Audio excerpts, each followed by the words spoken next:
আসসালামু আলাইকুম গাইস। আজকে আমার ছাদ বাগানে এই যে শুদ্ধি অভিযান শুরু হয়েছে। আর এই তো দেখতে পাচ্ছেন আমার ছাদ বাগানের আমগুলো। এই যে প্রতি বছর এত সুন্দর সুন্দর আম ধরে। আর এই যে আমার টমেটো গাছে টমেটো ধরেছে, আর কয়েকটা টমেটো গাছে আবার টমেটো পেকেও গেছে।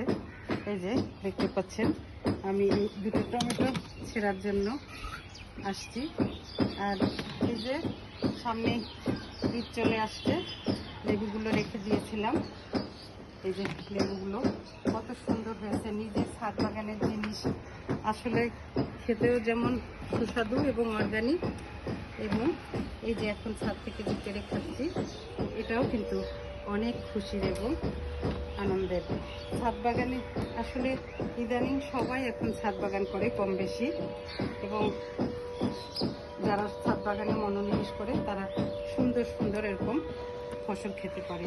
আর আজকে আমি ছাদ বাগানে শুদ্ধি অভিযান বলতে আমার অনেক দিন ধরে স্কুল থাকার কারণে আসলে ছাদ বাগানে আসা হয়নি। আর বেশ কিছুদিন 7-8 মাস ধরে আমার বাসায় হেল্পিং হ্যান্ড নেই, যার কারণে আমাকে একাই সব দায়িত্ব পালন করতে হচ্ছে।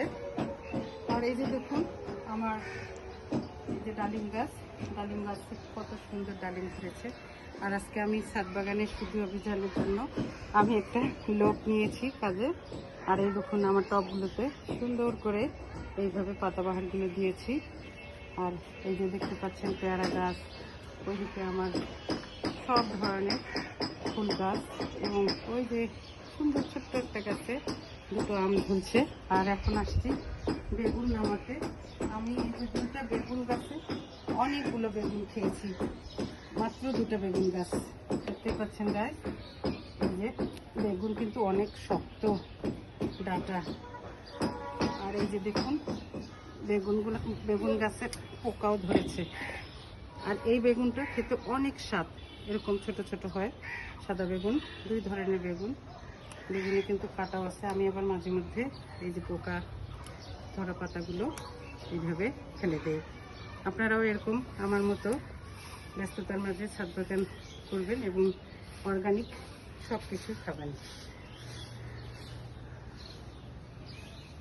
দাও আরেকটা।